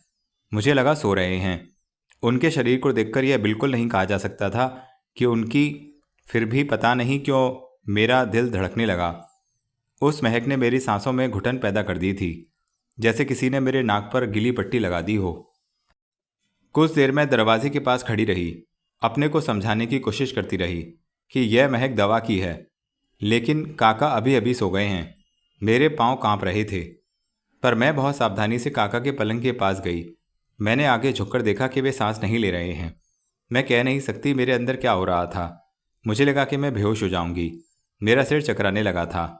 अपने को संभालने के लिए मैंने आगे बढ़कर काका के तकिए को छुआ। मेरा हाथ उनके गले पर गिरा। मेरे हाथ में कांटे जैसी चुभन हुई। मैंने देखा कि उनके गले में एक सुई घुसी हुई है। सुई में धागा भी लगा है। मैं वहाँ और अधिक देर नहीं रुक पाई। मुझे नहीं मालूम कैसे मुझ में लाइट बुझाने और वापस अपने कमरे में आने की ताकत आई। जब तक मुझे होश आया तब तक मैंने अपने को पलंग पर बैठा पाया। मैं थरथर कांपकर रो रही थी। शेष बातें तो आप जानते ही हैं। मुझे दादा पर शक नहीं था, क्योंकि मैं जानती थी कि वे ऐसा नहीं कर सकते। फिर भी मुझे यह सोचने में अधिक समय नहीं लगा कि यह सब मैं किसी को नहीं बता सकती, क्योंकि बताने से दादा की स्थिति और भी खराब हो सकती है। दूसरे दिन सुबह मैंने किसी प्रकार चाय बनाई और काका के कमरे में ले गई। यह कहते हुए सत्यवती की आवाज़ मध्यम पड़कर लड़खड़ाने लगी। उसका अस्वाभाविक पीला मुंह और दहशत से त्रस्त आंखें साफ गवाही दे रही थीं कि बीती रात उसने कितनी उलझनों और यातना में गुजारी है। मैंने व्योमकेश के मुंह को देखा और उसकी आंखों में चमक दिखाई दी। वह बोला, मैंने आज तक आप जैसी असाधारण लड़की नहीं देखी। कोई और होती तो वह चिल्लाती, शोर मचाती और बेहोश होकर उसके दुनिया को सिर पर उठा लिया होता, लेकिन आप केवल दादा के लिए। व्योमकेश ने खड़े होकर कहा, अब आप घर जाइए, कल सुबह वहाँ आऊँगा। सत्यवती उठी और घबराकर बोली, आपने कुछ बताया नहीं? व्योमकेश बोला, बताने की क्या है, मैं आपको ऐसी कोई उम्मीद नहीं दे सकता जो बाद में आपको निराशा दे। इस पूरे कांड में विधु बाबू नामक महाज्ञानी शामिल हैं। यह नहीं जानती क्या? बहरहाल यह तो मैं निश्चयपूर्वक कह सकता हूँ कि यदि आपने मुझे पहले दिन ही सब कुछ बता दिया होता तो पूरा केस अब तक आसानी से सुलझ गया होता। सत्यवती ने अश्रुपूर्ण नेत्रों से पूछा, जो कुछ मैंने कहा है क्या वह दादा को नुकसान पहुँचाएगा? आपको विश्वास है व्योमकेश बाबू, मेरा अपना कोई नहीं है। यह कहते हुए उसका गला भराया। व्योमकेश ने तेजी से उठकर उसके लिए दरवाज़ा खोला और मुस्कुराकर बोला, अब आप जल्दी कीजिए, देर हो रही है, और फिर यह कुंवारों का घर है। सत्यवती उठी और दुखी मन से जाने लगी, लेकिन जैसे ही वह द्वार पर पहुंची, व्योमकेश ने दबी जबान से कुछ कहा जो मैं सुन नहीं पाया। सत्यवती ने चौंक कर व्योमकेश को देखा। उसकी आंखों में मुझे आंसू भरे आभार की झलक दिखाई दी। हाथ उठाकर उसने अभिवादन किया और सीढ़ियाँ उतर गई। दरवाज़ा बंद करके व्योमकेश आकर बैठ गया और अपनी घड़ी देखकर बोला, अरे 7 बज गए। फिर अपने मन में हिसाब लगाने के बाद बोला, अभी काफ़ी समय है। उत्सुकतावश मैं अपने को रोक नहीं पाया और पूछ बैठा, व्योमकेश, तुम्हें अब क्या लग रहा है? मैं तो कुछ भी नहीं सोच पा रहा हूँ, लेकिन तुम्हें देखकर मुझे आभास हो रहा है कि तुम्हें सारे तथ्यों की जानकारी हो गई है। व्योमकेश ने सिर हिलाकर कहा, सब कुछ नहीं, अभी नहीं। मैंने कहा, तुम जो भी कहो, किंतु यह निश्चित है कि वह सुकुमार नहीं है, भले ही उसके खिलाफ सबूत मौजूद हों। व्योमकेश ने हंसकर कहा, तो फिर कौन है? मैं तो सब नहीं जानता, लेकिन निश्चित रूप से वह सुकुमार नहीं है। व्योमकेश चुप रहा। उसने सिगरेट सुलगाया और लंबे कश खींचने लगा। मुझे लगा अब वह और कुछ नहीं बोलेगा। मैं भी शांति से केस की विचित्र उलझनों में के बारे में सोचने लगा। कुछ देर बाद व्योमकेश ने एकाएक पूछा, मेरे ख्याल से तुम सत्यवती को सुंदर नहीं कह सकते, है ना? चकराकर मैंने उसकी ओर देखा और बोला, ऐसा क्यों पूछते हो? ऐसे ही पूछ रहा था। मैं समझता हूँ ज़्यादातर लोग उसे बहुत सांवली कहेंगे। मेरे मस्तिष्क में यह बात घुस नहीं पा रही थी कि इस केस का सत्यवती के रूप से क्या नाता है, लेकिन कई बार व्योमकेश के दिमाग के विचित्र मार्ग की कल्पना करना असंभव हो जाता है। मैंने गंभीरता से विचार करके कहा, यह सही है कि लोग सत्यवती को सांवली कहेंगे, किंतु मैं समझता हूँ कुरूप हरगिज़ नहीं। इतना कहकर व्योमकेश हंसकर उछल पड़ा और बोला, तुम्हारा मतलब जैसा कि कवि ने कहा है, काली है वह, तुम कहते हो काली, रात से भी काली, पर मैंने उन काली हिरणी जैसी आंखों को देखा है। ठीक है, यह तो बताओ अजित, तुम्हारी सही उम्र क्या है? मैंने फिर चकराकर पूछा, उम्र? मेरी उम्र? जैसे कराली बाबू की मृत्यु के रहस्य का हल मेरी आयु में छुपा हो। व्योमकेश के बारे में कुछ नहीं कहा जा सकता। मैंने कुछ गुणा भाग करके बताया कि मेरी आयु 19 वर्ष 5 महीने और 11 दिन है। पर क्यों?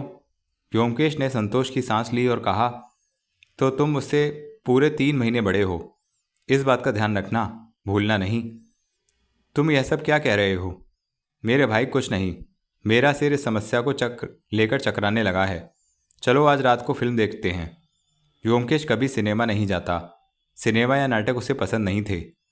इसलिए पहले तो मुझे आश्चर्य हुआ, फिर बोला, आज तुम्हें क्या हुआ है? क्या वाकई पागल हो गए हो? व्योमकेश ने हंसकर कहा, कोई ताज्जुब नहीं, मेरा जन्म चंद्र राशि में हुआ है और श्रीमान भट्टाचार्य ने मेरी जन्मपत्री देखकर बताया था कि यह बालक चंद्रमा के प्रभाव में पागल भी हो सकता है। किंतु हमें देर हो रही है, चलो जल्दी से खाना खाकर निकलते हैं। मैंने सुना है कि चित्रा में बहुत अच्छी फिल्म लगी हुई है। इसलिए खाना खाकर हम लोग चित्रा पहुँचे। फिल्म 9:30 बजे शुरू हो चुकी थी।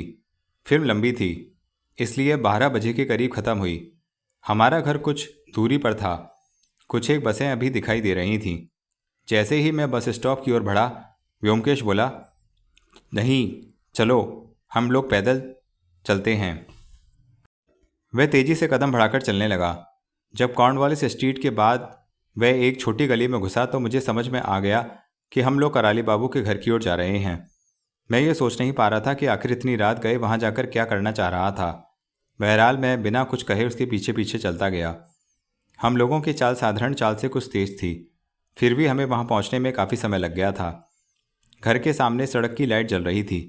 व्योमकेश ने लाइट के नीचे अपनी घड़ी देखी, लेकिन उसकी ज़रूरत नहीं पड़ी, क्योंकि ठीक उस समय सभी घड़ियों में 12 बजे के अलार्म बज उठे। व्योमकेश ने खुश होकर मेरे पीठ पर एक हाथ मारा और बोला, वाह, काम हो गया, चलो अब टैक्सी लेते हैं। दूसरे दिन सुबह करीब 8:30 बजे हम कराली बाबू के घर पहुंचे। पुलिस वालों के साथ विधु बाबू मौजूद थे। व्योमकेश को देखकर पहले तो वे कुछ संकोच में पड़ गए, फिर अपने को संभालकर गंभीर आवाज़ में बोले, व्योमकेश बाबू, शायद आप जान गए होंगे कि मैंने सुकुमार को हिरासत में ले लिया है। वास्तव में वही हत्यारा है। मैं शुरू से ही जान गया था, पर इसका प्रपंच देख रहा था। वाकई? यह कहकर व्योमकेश ने विधु बाबू की बड़ी बड़ी आंखों को ध्यान से देखा, जैसे उम्मीद कर रहा हो कि कब से वे कोई नया गुल खिला दें। यह सब देखकर इंस्पेक्टर और सब इंस्पेक्टर के चेहरों पर हंसी फूट पड़ी और छिपाने के प्रयास में उन्होंने अपने चेहरे दूसरी ओर घुमा दिए। विधु बाबू ने कुछ संदेह के लहजे में पूछा, आज आने की कोई खास वजह? व्योमकेश बोला, नहीं, कुछ नहीं। मुझे पता लगा कि एक नई वसीयत पाई गई है। मैंने सोचा एक नज़र देख लूँगा। काफ़ी देर तक वे इस उलझन में रहे कि वसीयत व्योमकेश को दिखाई जाए या नहीं। अंत में अनिच्छा से अपनी फाइल खोली और उसमें से एक दस्तावेज निकालकर व्योमकेश की ओर बढ़ाया और बोले, ध्यान से, फाड़वाड़ न देना। यह वसीयत सुकुमार के खिलाफ सबसे महत्वपूर्ण सबूत है। कराली बाबू की हत्या करके सुकुमार चोरी करके यह वसीयत ले आया और अपने कमरे में छुपा दिया। आपको मालूम है कहाँ छुपाया था? अपने कमरे में 3 अलमारियों के नीचे। क्या सुकुमार गिरफ्तारी के समय कुछ बोला था? क्या बोलता? वही जो सब कहते हैं, मुझे कुछ नहीं मालूम और चौंकने का नाटक।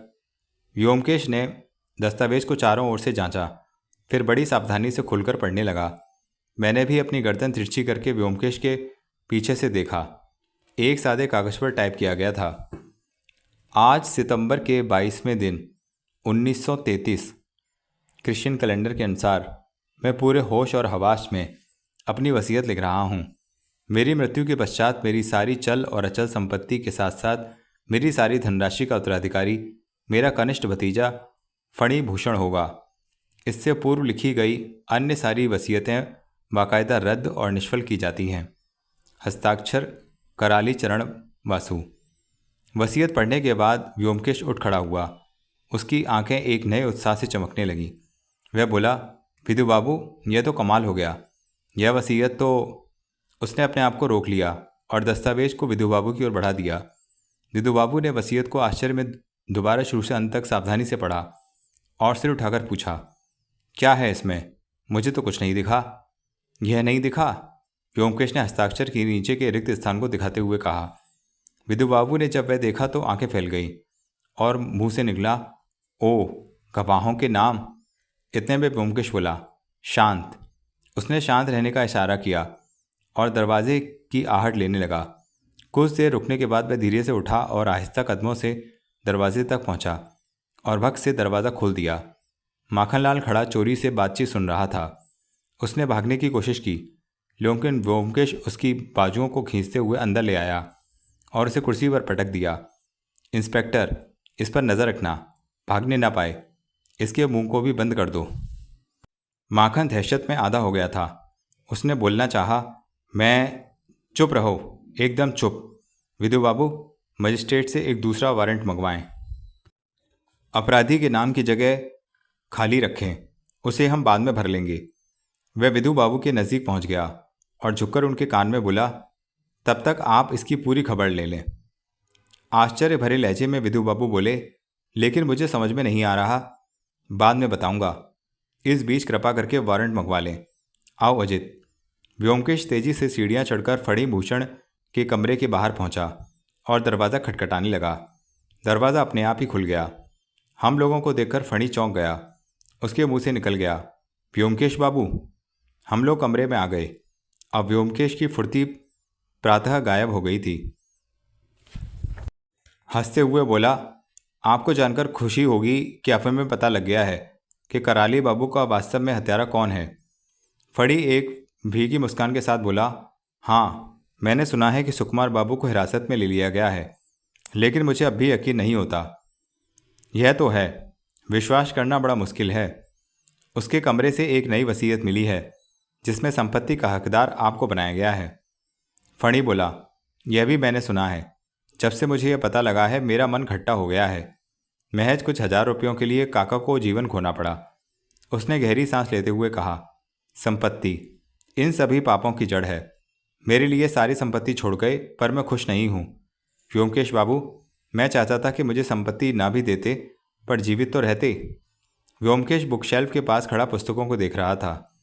मन ही मन में बोला, सही है सही है, संपत्ति कभी सुख नहीं देती। कहावत सुनी है ना। यह कौन सी पुस्तक है? फिजियोलॉजी। अरे वाह, सुकुमार की पुस्तक। व्योमकेश ने पुस्तक निकालकर उसके मुखपृष्ठ को देखकर कहा। फड़ी धीरे से हंसकर बोला, हाँ, सुकुमार अक्सर मुझे मेडिकल की पुस्तकें पढ़ने को देता था। जीवन भी कितना विचित्र है। इस घर में केवल सुकुमार ही ऐसा व्यक्ति था जिसे मैं अपना मित्र समझता था, यहाँ तक कि अपने भाइयों से भी ज़्यादा। और वही। व्योमकेश ने कुछ और पुस्तकें नीचे उतारी और आश्चर्य में कहा, आप तो खासे पढ़ाकू व्यक्ति हैं, है ना? और क्या आप सभी पुस्तकों में पढ़ने के समय मार्क लगाते हैं? फणी बोला, हाँ, पढ़ने के समय मेरी और कोई हॉबी नहीं है, पुस्तकें ही मेरी साथी हैं। लेकिन सुकुमार मेरे पास हर शाम आकर बैठता था। व्योमकेश बाबू, मेहरबानी करके मुझे यह बताएं कि क्या वाकई सुकुमार ने ही यह काम किया है? इसमें कोई संदेह का अवसर नहीं है। व्योमकेश ने कुर्सी पर बैठकर कहा, अपराधी के खिलाफ जो सबूत निकला है उसमें संदेह की कोई भी गुंजाइश शेष नहीं है। आइए इधर बैठिए, मैं आपको सारी बात समझाता हूँ। फणी उसके पास पलंग के किनारे बैठ गया। देखिए, हत्या 2 प्रकार की होती है। एक वो जो अधिक आवेश में आकर की जाती है, जिसे हम आवेश में हत्या अथवा क्राइम ऑफ पैशन कहते हैं। दूसरी वे हत्याएं हैं जो पहले से सोची समझी गई तथा पूर्व नियोजित होती हैं। आवेश की हत्या में अपराधी को पकड़ना आसान होता है, लेकिन केसों में वह स्वयं ही स्वीकार कर लेता है। लेकिन जब आदमी सोच समझकर पूर्व नियोजित हत्या करता है तो वह अपने ऊपर आने वाले सारे संदेहों को भी मिटा देता है। ऐसी स्थिति में उसे पकड़ना मुश्किल हो जाता है। हमें नहीं मालूम होता कि अपराधी कौन है और दूसरों पर संदेह करने लग जाते हैं। ऐसी स्थिति में क्या किया जाए? हमारे पास केवल एक ही मार्ग बचता है कि हम हत्यारे के तरीके को जांच का केंद्र बिंदु बनाएं। इस केस में हमने एक विचित्र बात यह पाई कि हत्यारा चालाक और मूर्ख दोनों है। उसने हत्या बड़ी बुद्धिमानी पूर्वक की है, पर हत्या के सारे औजार अपने ही कमरे में छुपा दिए। आप ही बताइए, क्या यह जरूरी था कि हत्या के लिए सत्यवती की सुई का ही प्रयोग किया जाए? क्या शहर में सुइयों की कमी हो गई थी? और क्या वसीयत को इतनी सावधानी से छुपाना जरूरी था? क्या उसे फाड़कर फेंका नहीं जा सकता था? इन सब में क्या संकेत मिलते हैं? फणी अपनी ठोड़ी को अपनी हथेलियों में लिए सुन रहा था। उसने पूछा, क्या? व्योमकेश बोला, एक व्यक्ति जो स्वभाव से मंदबुद्धि है वह चालाकी से काम नहीं कर पाएगा, लेकिन जो व्यक्ति चपल है वह मूर्ख का नाटक बड़ी आसानी से कर सकता है। इसलिए यहाँ स्पष्ट है कि अपराधी चालाक है, लेकिन चालाक लोग भी गलती करते हैं, किंतु अपने को हमेशा सीधा साधा बनाने का प्रयास हमेशा सफल नहीं होता। इस केस में भी अपराधी ने कुछ छोटी छोटी गलतियाँ की हैं जिनकी वजह से मुझे उसे पकड़ने में मदद मिली है। फड़ी ने पूछा, कौन सी गलतियाँ? रुकिए। व्योमकेश ने अपनी पॉकेट से एक सफ़ेद कागज़ निकाला। मैं पहले इस घर का नक्शा बनाना चाहता हूँ। क्या आपके पास कोई पेंसिल या कुछ मिलेगा जिससे मैं नक्शा बना सकूँ? फणी के पलंग पर तकिए के पास एक पुस्तक पड़ी हुई थी। उस पुस्तक से लाल पेंसिल निकालकर व्योमकेश को दे दी। व्योमकेश ने पेंसिल को सावधानी से देखा, फिर मुस्कुराते हुए बोला, दरअसल मैं अब नक्शा बनाना उतना ज़रूरी नहीं है, मैं शब्दों में ही बता देता हूँ। अपराधी ने 3 भयंकर भूलें की। पहली यह कि उसने ग्रेट एनाटॉमी पुस्तक में कुछ लाइनों के नीचे मार्क लगाया। दूसरी, उसने भारी अलमारी खिसकाने में काफ़ी शोर किया। और तीसरी यह कि उसे कानून का कोई ज्ञान नहीं था। फड़ी के मुंह का रंग उड़ गया। उसने बुदबुदाने का प्रयास किया, कानून का ज्ञान नहीं? नहीं, व्योमकेश ने दोहराया। और यही कारण है कि उसकी इतनी सफाई से बनाई गई योजना फेल हो गई। फड़ी का गला सूख गया। वह भर्राई आवाज़ में बोला, मैं आपकी बातों को समझ नहीं पाया। व्योमकेश ने कड़े शब्दों में स्पष्ट कहा, यह वसीयत जो सुकुमार के कमरे से मिली है वह कानून की नज़र में गैरकानूनी और व्यर्थ है, क्योंकि उसमें गवाहों के हस्ताक्षर नहीं हैं। लगा जैसे फड़ी बेहोश हो जाएगा। वह काफ़ी देर तक चुपचाप पत्थर की तरह फर्श पर नज़र गड़ाए बैठा रहा। फिर खोई नज़रों से अपने सिर के बालों को हाथों से नोचते हुए बुदबुदाया, सब व्यर्थ, सब बेकार हो गया। नजरें ऊपर उठाकर बोला, व्योमकेश बाबू, क्या आप मुझे अकेले में छोड़ देंगे? मेरी तबीयत ठीक नहीं लग रही है। व्योमकेश खड़ा होकर बोला, मैं आपको आधा घंटे का समय देता हूँ, अपने आप को तैयार कर लें। दरवाजे पर जाकर वह मुड़कर बोला, आपने सिलाई का होल्डर फेंक दिया है ना? लिया तो था ना आपने, क्योंकि वह मुझे सत्यवती की सिलाई टोकरी में नहीं मिला। पता नहीं क्यों आपने उसे सुकुमार के कमरे में क्लोरोफॉर्म के साथ नहीं छोड़ा। शायद जल्दबाजी में दिमाग से निकल गया है ना? लेकिन यह तो बताएं, क्लोरोफॉर्म लाया कौन? माखनलाल? फड़ी तब तक तकिए पर पीछे की तरफ लुढ़क गया था। वह भर्राई आवाज में बोला, आधे घंटे बाद आइए। व्योमकेश ने कहा, अच्छा। दरवाज़ा बंद कर दिया। हम नीचे आकर बैठ गए। माखनलाल पुलिस के पास वैसे ही बैठा हुआ था। व्योमकेश ने नाराज होकर करकर आवाज में कहा, फड़ी को क्लोरोफॉर्म लाकर दिया था? माखनलाल ने चौंक कर कहा, मैं कुछ नहीं जानता। सच सच बताओ, अन्यथा मैं तुम्हारा नाम वारंट में लिख दूंगा। माखन फूट फूट कर रोने लगा। सर, ईमानदारी से कहता हूँ, मैं इस सब में शामिल नहीं हूँ। फड़ी ने मुझसे कहा था कि उसे नींद नहीं आती। यदि क्लोरोफॉर्म की एक बूंद मिल जाती उसी से। ठीक है विधि बाबू, आप इसे छोड़ सकते हैं। जैसे ही माखन को छोड़ा वह भागा। व्योमकेश ने विधि बाबू से पूछा, क्या वारंट अभी तक नहीं आया? नहीं, पर आता ही होगा। लेकिन वह किसके लिए है? कराली बाबू के हत्यारे के लिए। विधु बाबू भड़क उठे और सिर ऊपर उठाकर बोले, व्योमकेश बाबू, यह वक्त हंसी मजाक का नहीं है। कमिश्नर साहब क्या जरा सा आपको मानते हैं? आप मुझ पर रौब गांठते फिर रहे हैं। यह भी मैंने सह लिया, पर अब मैं आपके साथ यह बेसिर पैर के मजाक बर्दाश्त नहीं करने वाला हूँ। मैं मजाक बिल्कुल नहीं कर रहा हूँ, यही सच्चाई है, बिल्कुल स्पष्ट। ध्यान से सुनिए। और व्योमकेश ने संक्षेप में सारी बातों का ब्यौरा दे दिया। विधु बाबू क्षण भर के लिए आश्चर्य से जड़वत हो गए। फिर चिल्ला उठे, अगर ऐसा है तो आपने उसे छोड़ क्यों रखा है? अगर वह भाग जाए तो? नहीं, वह भागेगा नहीं। वह बेकसूर होने की दलील देगा, और यही हमारी तुरुप चाल है, क्योंकि अदालत में हमारे लिए उसे दोषी ठहराना बहुत मुश्किल होगा। और अदालत में जूरियों को तो आप जानते ही हैं, उन्हें तो दोषी को मुक्त करने का बस एक मौका चाहिए। यह तो मैं जानता हूँ, पर विधु बाबू फिर कुछ चिंतन में लग गए। ठीक आधा घंटे बाद हम फणिभूषण के कमरे में गए। विधु बाबू ने आगे बढ़कर दरवाज़ा खोला और पहले घुसे, और आगे जाकर एकाएक रुक गए। फणी पलंग पर लेटा हुआ था। उसका दायां हाथ नीचे झूल रहा था और फर्श पर खून बह रहा था। उसके झूलते हाथ की नब्ज की नाड़ी कटी हुई थी, जिससे खून की बूंदें नीचे गिर रही थीं। व्योमकेश एक क्षण शरीर को देखता रहा, फिर धीरे से बोला, मैंने नहीं सोचा था कि वह इस हद तक पहुंच जाएगा, लेकिन उसके पास और उपाय भी क्या था? एक सफ़ेद कागज फणी के सीने पर रखा दिखाई दिया। व्योमकेश ने उसे उठाकर जोर से पढ़ना शुरू किया। व्योमकेश बाबू, अलविदा। मैं एक अपंग और व्यर्थ व्यक्ति हूँ। मेरे लिए इस संसार में कोई स्थान नहीं है। देखता हूँ कि ऊपर भी मुझे स्थान मिलता है या नहीं। मुझे मालूम है कि अदालत में आप मुझे दोषी साबित नहीं कर पाएंगे, लेकिन मेरे लिए अब जीवित रहने का कोई मतलब नहीं रहा। जब पैसा ही नहीं मिलेगा तो मैं जीवित रहकर करूँगा भी क्या? मुझे काका की हत्या करने का कोई पछतावा नहीं। उन्हें मेरे से जरा भी प्यार नहीं था। वह हमेशा मेरे लंगड़ेपन का मजाक बनाकर खिल्ली उड़ाते थे। किंतु मैं सुकुमार दा का जरूर अपराधी हूँ, और इसके लिए क्षमा प्रार्थी भी हूँ। लेकिन मेरे पास उनके अलावा और कोई व्यक्ति नहीं था जिसके मत्थे यह दोष चढ़ सकूँ।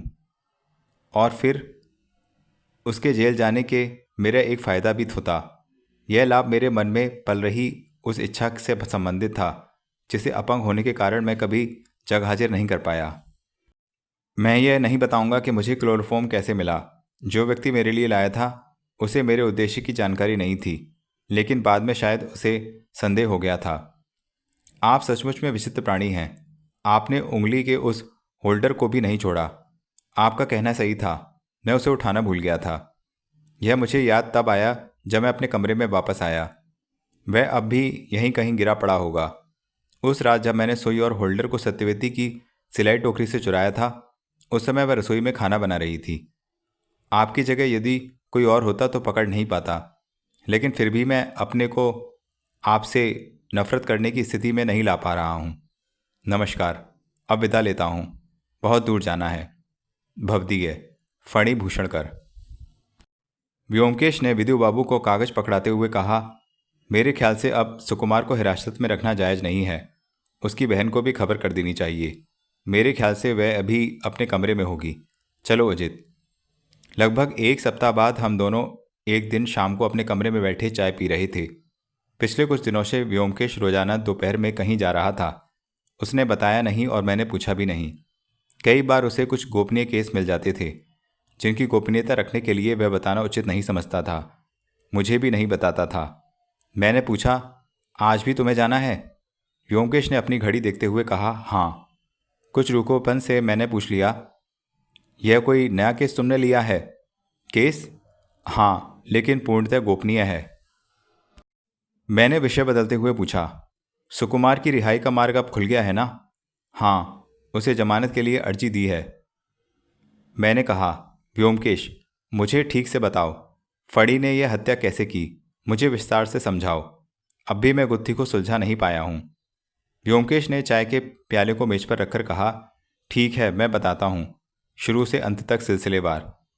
उस दिन मोतीलाल ने कराली बाबू से झगड़ा किया था। शाम को जब सुकुमार को पता चला तो वह कराली बाबू के पास अपनी बात कहने गया था, पर जब कराली बाबू ने उसे अपने कमरे से निकाल दिया तो फड़ी के कमरे में गया और लगभग 7:30 बजे तक वहाँ रहा। उसके बाद उसने खाना खाया और सिनेमा देखने चला गया। यहाँ तक तो कोई उलझन नहीं है ना? नहीं। रात में 8 से 9 बजे तक सत्यवती रसोई में थी। उस दौरान फड़ी ने उसके कमरे में घुसकर सुई और उंगली में लगाने वाला होल्डर चुरा लिया।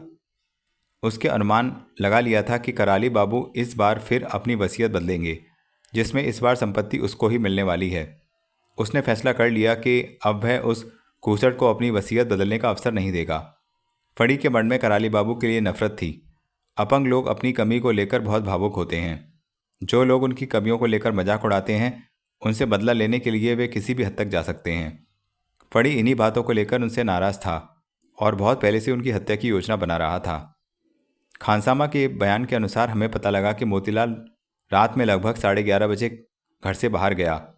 अफीम की पिनक में अक्सर समय का हेरफेर स्वाभाविक है, इसलिए खानसामा निश्चय से नहीं कह पा रहा था। मेरे अनुमान के अनुसार मोतीलाल ने करीब 11:25 पर घर छोड़ा। उसकी कमजोरी थी, उसने शायद ही कभी रात घर में बिताई थी। मोतीलाल के चले जाने के बाद फड़ी अपने कमरे से निकला। मोतीलाल का कमरा कराली बाबू के कमरे के ठीक नीचे था। फड़ी नहीं चाहता था कि शोर या आवाज़ मोतीलाल को सुनाई दे, इसलिए उसने उसके जाने की प्रतीक्षा की। उसे कराली बाबू को क्लोरोफॉर्म से बेहोश कर देने में 5 मिनट लगे। उसके बाद फड़ी कराली बाबू की गर्दन में सुई को ठीक से नहीं घोंप पाया। सही निशाने के लिए उसने 3 प्रयास करने पड़े। यदि यह काम सुकुमार जैसा मेडिकल छात्र करता तो उसे इतना समय नहीं लगता। उसके बाद फड़ी दूसरे कमरे में गया और उसने मेज की दराज से कराली बाबू की अंतिम वसीयत निकाली। उसने पढ़कर देखा, उसका अनुमान सही था। वसीयत उसी के नाम थी। इन सब कामों में उसे 10 से 12 मिनट का समय लगा।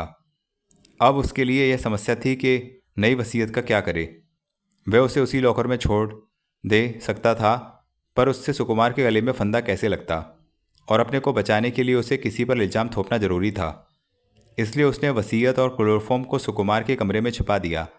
वह जानता था ऐसी हत्या में बाद में कमरों की तलाशी होती है और उस तलाशी में ये दोनों चीज़ सुकुमार के कमरे से निकलेंगी। इस तरह एक तीर से 2 निशाने हो जाएंगे।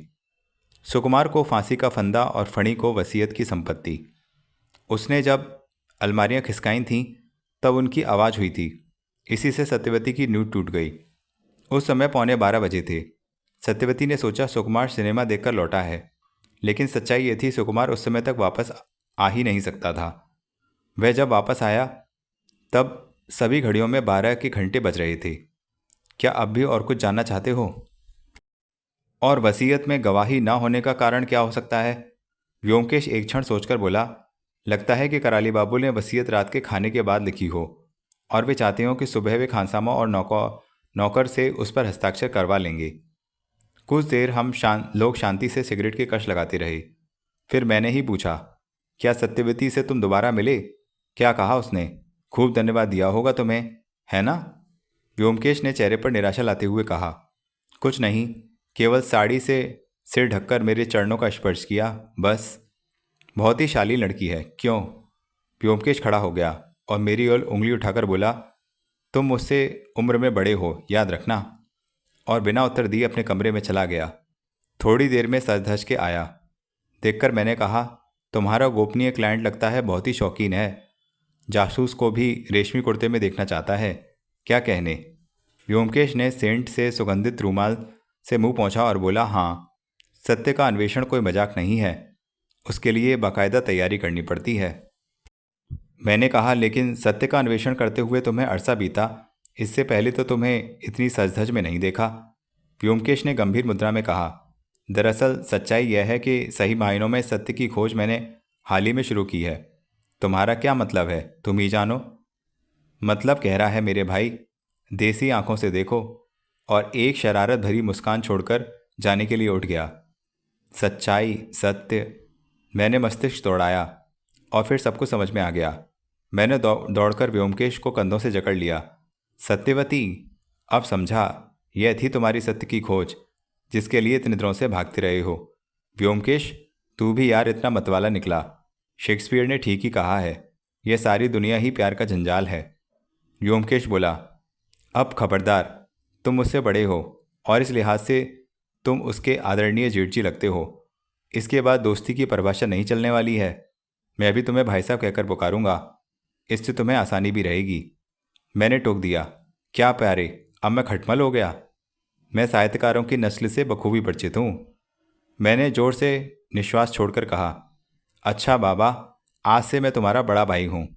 मैंने ज्ञानी की मुद्रा में व्योमकेश के सिर पर हाथ रखकर कहा, जाओ तात, विलम्ब ना करो, 4 बज रहा है। तुम्हें शीघ्र ही चलना चाहिए। मेरा आशीर्वाद तुम्हारे साथ है।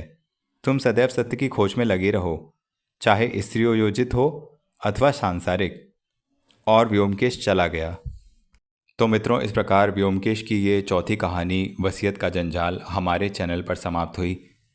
सारी कहानियों को सुनने के लिए चैनल को सब्सक्राइब करें और वहाँ पर एक प्लेलिस्ट बनी हुई है व्योमकेश बख्शी की जासूसी कहानियों के नाम से, उस पर जाएं और सारी कहानियाँ सुनें। धन्यवाद।